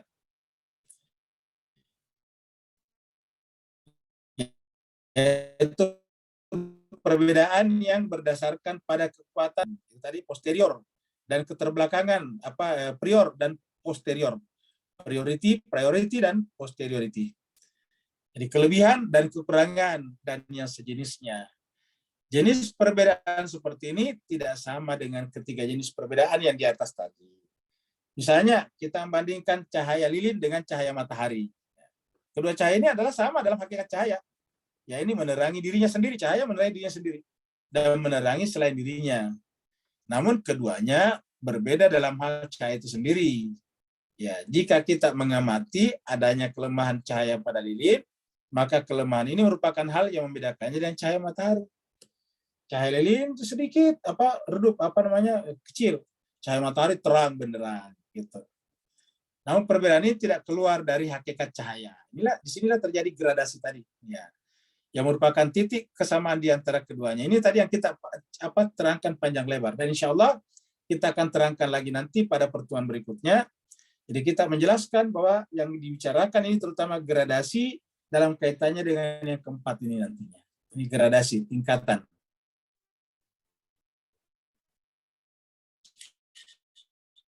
Cuma selama ini yang kita bayangkan melihat perbedaan itu dari sisi 1, 2, 3. Ya, kalau gradasi ini ya dipelajari biasanya dalam bidang fisika atau pada dalam bidang seni. Pada bidang seni dipelajari nih gradasi warna misalnya. Ya, sama-sama warnanya hijau tapi digradasikan sehingga kemudian ada yang agak tua pekat, ada yang agak muda, sama-sama hijau. Ya, gradasi. Ini semuanya kalau pahami dengan baik akan menjelaskan kepada kita hakikat tentang alam yang kita saksikan ini, yang kelihatannya plural, yang kelihatannya beragam ini, dan sekaligus jamak. Kemudian apakah benar alam ini adalah hakiki atau tidak hakiki? Nah, ternyata kita sudah lihat bahwa alam yang kita saksikan dengan panca indera harus berpijak pada suatu platform yang bernama wujud. Dengan demikian, wujud itulah yang paling penting. Ya. Wujud itulah yang paling penting sebetulnya. Karena kalau tidak ada wujud, ya kita tidak lihat. Contohnya misalnya gini, pesawat. Kita lihat pesawat itu kan ada mesinnya, engine-nya, kemudian memiliki semua kelengkapan untuk dipakai. Tapi tahukah kita apa sebetulnya menyebabkan orang menaik pesawat? Ya. Karena pesawat bisa mendarat lagi. Ya. Coba misalnya kita punya pesawat yang canggih, semuanya ada, AC-nya bagus, pokoknya banyak, makanannya di dalam bagus, tapi begitu naik tidak bisa mendarat. Coba, ada tidak di antara Bapak Ibu yang mau naik pesawat, kalau pesawat ini tidak bisa mendarat lagi? Iya, tapi itu tidak kelihatan. Ya, selalu kita puji kalau naik pesawat itu pesawatnya gede, pesawat kalau pilotnya mendaratkannya tidak berasa, soft landing kan begitu. Kalau dia naik juga begitu enak, nggak berasa. Di atas kalau kena badai tidak begitu terasa.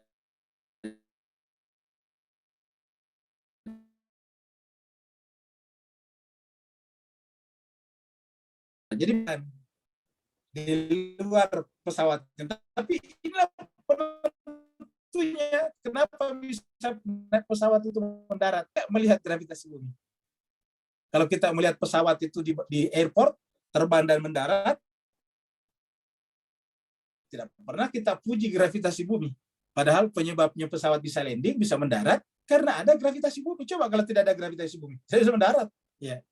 Nah, jadi jemaah sekalian berbahagia, cuma sayangnya itu tadi manusia selalu hanya terpukau, apa namanya tuh tertakjubkan kepada sesuatu yang nampak oleh panca indera, dilihat oleh mata, dilihat oleh didengar oleh kuping. Sementara gravitasi mana dilihat oleh mata. Ya. Kita bisa duduk di sini kan kita menganggap karena bekas kursi kita. Ya, padahal kita duduk di sini percuma ada kursi kalau tidak ada gravitasi bumi. Bapak Ibu sekalian, ada tidak fungsinya kursinya kalau tidak ada gravitasi? Tidak ada. Tetapi saya seribu sayang karena gravitasi dia tidak kelihatan, kita anggap dia tidak mendasar. Padahal dalam bisanya kita duduk, dalam bisanya pesawat landing atau mendarat itu karena ada gravitasi. Itu yang paling penting. Tapi karena tidak kelihatan, jarang dibicarakan. Begitulah juga dengan wujud. Yang kita bicarakan adalah kualitasnya, karena yang nampak oleh panca indera kita adalah kuiditasnya. Maka pelajaran seperti ini sangat penting untuk memahamkan kepada kita mana yang hakikat dan mana yang hanya sekedar bayangan-bayangan dari hakikat saja. Terima kasih banyak. Kalau ada yang bertanya, dipersilakan. Assalamualaikum, Ustaz. Waalaikumsalam warahmatullahi wabarakatuh. Silakan, Pak.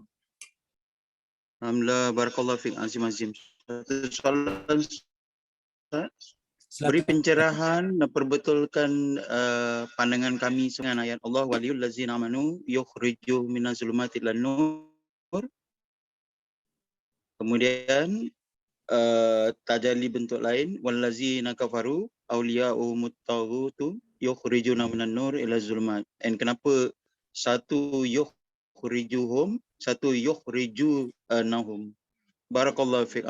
Baik, terima kasih banyak. Mari kita lihat ayatnya di dalam surat Al-Baqarah ya. Kita buka surat Al-Baqarah surat 2.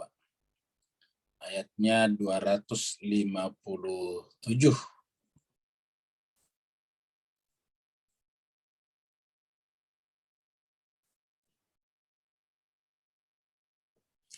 Nah, jemaah sekalian kita lihat di sini.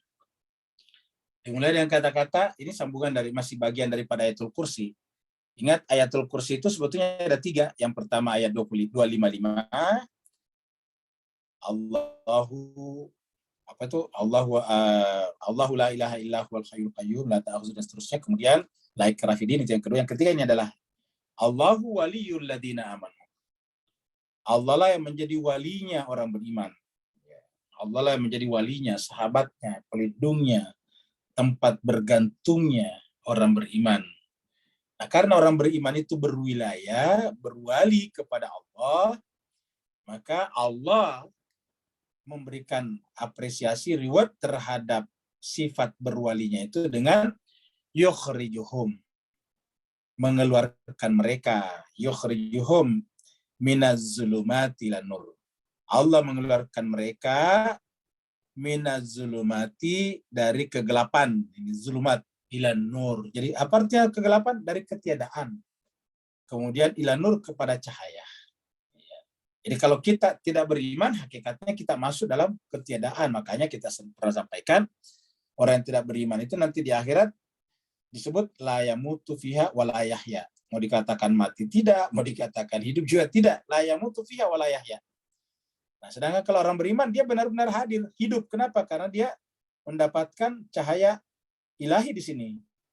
Yukhrijuhum, mengeluarkan mereka minaz zulumat, dari kegelapan, ila nur, ke dalam cahaya. Sebaliknya, walladzina kafaru, orang-orang kafir, auliya'uhum, wali mereka, togut. Ya.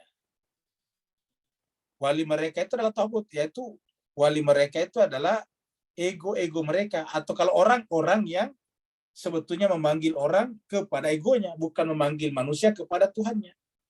Ya, seperti Fir'aun memanggil orang di Mesir untuk menuju kepada dirinya, kepada egonya, sampai mengangkat dia sebagai Tuhan. Ana rabbukumul a'la.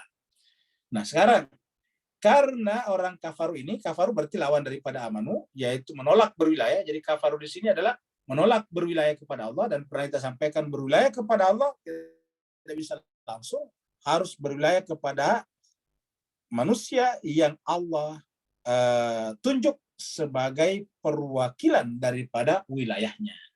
Yang dalam Al-Quran disebut dengan Allahu waliyukum wa rasuluhu waladina amanu. Jadi Allah itu adalah wali kalian dan rasulnya dan orang beriman, alladzina yuqimunas shalah wa yutuna zakah wa hum raki'un. Surat Al-Maidah 55.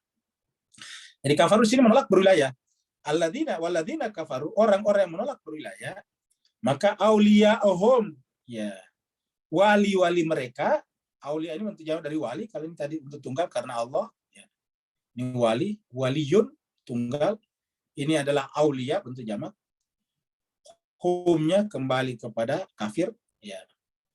Jadi auliya'uhum, wali-wali mereka adalah at-taghut. Ya, sedangkan di sini Allah menjadi walinya orang beriman. Ya. Allah walinya orang beriman. Ini adalah taghut lah. Jadi walinya orang kafir. Yukhrijun. Mas kalian, kenapa menggunakan yukhrijunahum? Sedangkan di sini adalah yukhrijuhum. Nah, ini menunjukkan ini sama-sama namanya fi'il mudhari'. Ini fi'il mudhari', English present ataukah present continuous. Ini yukhrijuhum, present continuous. Ini juga yukhrijunahum, present continuous. Bedanya ini adalah pelakunya tunggal, sedangkan di sini adalah pelakunya jamak. Tetapi objeknya sama, humnya sama, hum mereka. Juga hum mereka. Humnya di sini adalah orang beriman. Humnya di sini adalah kafaru. Ya. Ini alladzina kafaru, ini alladzina jamak. Sehingga alladzina jamak, alladzina amanu. Orang-orang, jadi adalah alladzina amanu yukhrijuhum hum. Ya. Kemudian di sini alladzina kafaru hum juga auliya'hum, dan karena juga yukhrijuhunahum, mengeluarkan mereka. Jadi di sini menjadi bentuk jamak yukhrijuna karena ini adalah aulia jamak. Karena di sini pelakunya jamak, tentu kata kerjanya juga ikut menjadi jamak. Sedangkan di sini pelakunya tunggal, Allah, maka pelakunya apa? Kata kerjanya juga tunggal, yukhrijuhum. Jadi itulah sebabnya yang namanya partai kebenaran, Hizbullah, tidak mungkin terpecah belah. Ya, tidak mungkin, karena dia tunggal. Lalu bagaimana kalau yang berpecah belah? Itu ini jemaah sekalian. Harusnya tanda tanya, kok kenapa bisa banyak yang lain? Nah, karena kalau dia banyak, kan berarti ini aulia bukan wali. Ya, berarti kan pemimpinnya banyak. Kalau semuanya kembali pemimpinnya kepada Allah dengan mengikuti apa yang Allah tunjuk, yaitu Nabi, mengikuti Nabi yang Nabi tunjuk sebagai wasinya, tidak akan ada terjadi banyak. Tidak akan terjadi pluralitas, bahkan dualitas. Dualitas saja tidak terjadi, apalagi pluralitas. Ya. Dualiti saja, apalagi pluraliti. Tidak mungkin. Ya, kenapa? Karena wali tunggal. Ya, sedangkan di sini bisa terjadi banyak. Aulia kan berarti wali-wali banyak. Ya. Si A, si B, si C. Inilah yang menjelaskan Bapak Ibu sekalian. Mohon maaf, kenapa kalau misalnya di kalangan pecinta keluarga Nabi, pengikut Ahlul Bait itu atau muhibbin Ahlul Bait itu ada 12 imamnya, tetapi tata cara salatnya sama. Semuanya tangannya tidak bersedekap, sama. Padahal 12 imamnya, coba.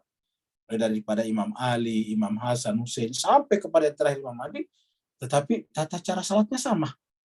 Sama-sama tangannya tidak disedekap, tidak dilipat. Coba. Sementara saudara-saudara kita yang lain, 4 imamnya, 4 juga macam salatnya. Coba. 4 imamnya, 4 juga macam salatnya. Bayangkan kalau 12 imamnya, pasti 12 macam salatnya. 4 saja berbeda-beda.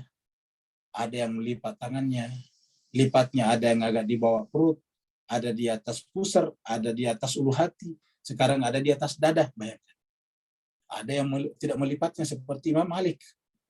Itulah sebabnya jemaah sekalian, karena semakin banyak imam mazhab pada saat itu semakin beragam, maka akhirnya ulama mengambil kesimpulan, ditutup namanya pintu ijtihad. Jadi dalam dunia sunni itu ada istilah pintu ijtihad ditutup. Kenapa? Karena kalau tetap dibuka, ini akan menjadi banyak. Bayangkan baru 4 saja sudah 4 tata cara sholat. Ya. Apa sebabnya? Ya, karena kembali ke sini tadi, aulia. Nah, sedangkan yang satu tadi adalah kembali ke sini, wali. Ya. Jadi, aulia yukhrijun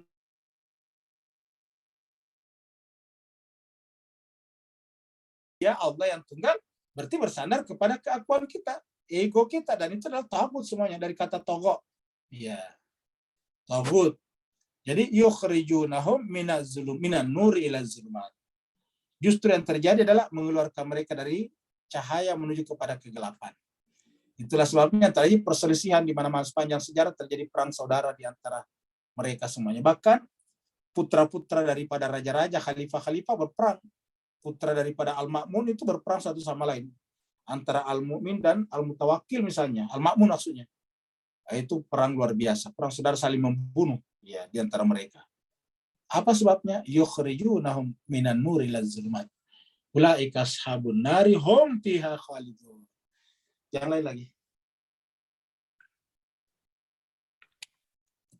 Oh, baru masuk pertanyaan Ustadz. Tunggu sebentar. Izin bertanya Ustadz. Yang semalam saya tanyakan tentang Assalamualaikum ya sahibul zaman, itu kemudian kalau kita tahiyat juga kan Assalamualaikum. Padahal Rasulullah sudah meninggal, kemudian Imam Ali dan seterusnya kecuali Imam Mahdi. Apakah kita menyebutkan Assalamualaikum itu karena kita harus menganggap bahwa mereka ada dan karena cahayanya terang, makanya kita selalu menyebutkan Assalamualaikum walaupun mereka secara zahir sudah tidak ada, Ustadz. Mohon pencerahannya, Ustadz. Baik, terima kasih banyak. Perlu kita sampaikan bahwa manusia ini terdiri daripada dua hal. Dalam diri manusia ada unsurnya yang sifatnya sementara. Sementara itu artinya akan mati, kembali jadi tanah, dari tanah kembali jadi tanah. Yang kedua, manusia juga punya unsur yang lain, yaitu yang tidak akan sementara, tapi selamanya. Jadi manusia itu ini, jadi kita artikan ini.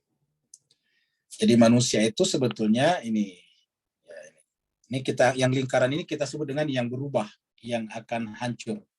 Nah, manusia itu diliputi oleh sesuatu yang tidak terbatas di luar dirinya.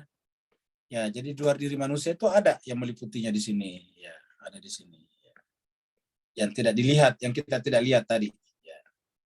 Yang ini tidak ada batasnya. Yang sementara ini. Jadi kita manusia punya unsur luar ini. Itu dengan unsur rohani. Yang bersandar langsung kepada platform atau wilayah wujud. Ya. Yang ini di atas, di dalamnya ini adalah kuditasnya. Ya, inilah tubuh kita, ibarat ini tubuh ya. Jadi lebih tepatnya saya sebut ini tubuh, ya, jasad. Ya. Nah, pada saat kita mati itu meninggal, cuma ini saja yang kita coret. Ya, ini saya kita coret, tubuh. Tetapi yang di luar ini tetap ada. Kenapa? Karena ini tidak berubah. Ya, dia akan selamanya ada. Jadi pada saat kita atau seseorang itu mati, yang mati sebetulnya tubuhnya. Makanya jemaah sekalian berbahagia, Tuhan itu datang kepada kita melalui Rasul untuk mengingatkan kita, wahai manusia, Bani Adam, karamna, kami telah muliakan kalian. Kenapa? Karena kami tidak hanya berikan tubuh seperti hewan, ada di luarnya seperti ini, walaupun tidak dijangkau oleh panca indera. Yang di dalam ini yang kita coret ini warna ungu ini sebut tubuh itu adalah hewani, sama dengan hewan tadi. Tidak ada bedanya. Akan mati juga. Manusia itu tidak terdiri dari sini. Ya, dalam Al-Qur'an berkali-kali disebutkan, wa nafakhtu fihi min ruhi, aku tiupkan kepadanya ruhku. Jadi ada aspek-aspek rohani. Namanya rohani itu tidak terbatas karena dia adalah amr. Yas'alunaka 'anir ruh, qul ruh min amr. Apa itu amr? Bukan khalq. Kalau yang di dalam ini adalah khalq, yang di luar ini adalah amr. Khalq ini terikat oleh ruang waktu, sementara akan binasa. Dalam surat Al-Araf dikatakan lahul khalq wal amru. Allah itu punya khalq dan punya amr. Ya, amarnya Tuhan adalah tidak terbatas. Ya. Sedangkan khalqnya terbatas karena ini adalah kuditas. Ya. Nah, jemaah sekalian berbahagia, maka kemudian pada saat kita mati, jasad mati nih. Ya. Jadi pada saat kita mati nih jasad mati, tapi di luar tetap ada. Ya. Dengan demikian Nabi ketika jasadnya mati, tetap ada di luar sini. Semua orang sih sebetulnya. Ya. Maka oleh sebab itulah kita mengucapkan salam kepada Nabi. Assalamualaikum. Kenapa masih ada? Kalau kita lewat kuburan. Nabi mengajarkan kalau kita lihat kuburan, memberi salam juga kepada ahli kubur. Assalamualaikum ya ahlal kubur. Atau assalamualaikum ya ahlal kubur. Begitu juga. Jadi walaupun dia jasadnya mati, orangnya masih hidup. Assalamualaikum ya ahlal kubur antumus sabiqun wa nahnu bikum insyaallah lahikun. Ya. Kami insyaallah akan menyusul. Jadi selalu ada. Jadi dengan demikian kalau orang mati, tubuh saja yang mati, ini di luar tetap ada sebetulnya. Nah, inilah yang menyebabkan orang menderita karena derita ini di luar. Itulah sebabnya hewan tidak mengenal penderitaan. Hewan itu tidak menderita, tidak ada rumah sakit jiwa untuk hewan misalnya. Tidak penderitaan bagi hewan.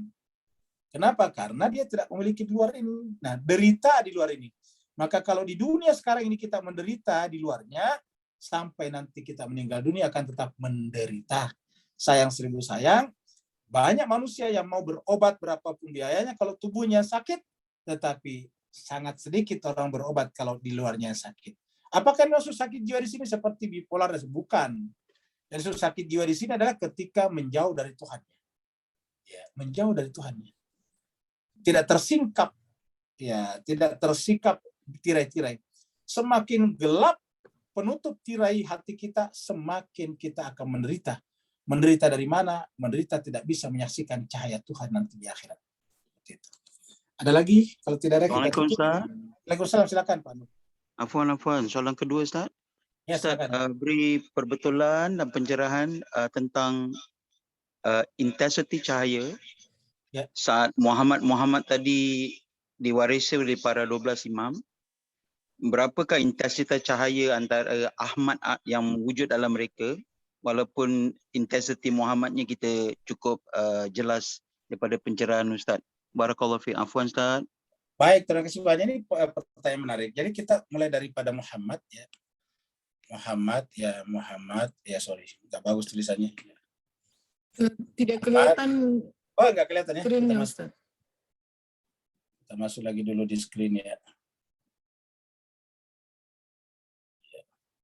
Ini adalah kita Muhammad ini ya. Ini Muhammad. Ya. Kemudian di sini ada Ali, tambah Fatimah. Ya. Sini ada Hasan. Sini ada Husain. Dan seterusnya sampai ke bawah. Yang terakhir adalah Muhammad lagi. Kan Imam Zaman kan namanya Muhammad bin Hasan. Ya. Muhammad bin Hasan al-Askari. Nah, jemaah sekalian berbahagia, ini semuanya adalah satu kesatuan. Ya. Ini semuanya adalah satu kesatuan. Ini tidak bisa dipisah-pisah. Ya. Itulah sebabnya menolak salah satunya, menolak seluruhnya. Karena ini satu kesatuan. Jadi yang namanya Muhammad, ini pada satu kesatuan ini. Makanya Nabi dari awal sudah mengatakan bahwa Fatimah adalah bagian dariku. Ali adalah bagian dariku. Hasan Husain adalah bagian dariku. Dan keturunan mereka yang suci adalah bagian dariku. Menyakiti mereka, menyakiti aku. Menyenangkan mereka, menyenangkan aku. Begitu. Ini satu kesatuan. Jadi yang disebut Muhammad dalam bentuk hakiki adalah satu kesatuan ini. Ya, hakikinya. Muhammad secara spesifik, ya tentu yang pertama. Tetapi secara hakiki adalah semuanya. Ya. Tidak bisa dipisahkan. Karena inilah yang disebut dengan Khatamun Nabiyyin. Secara spesifik, ini Khatamun Nabiyyin ini. Ya.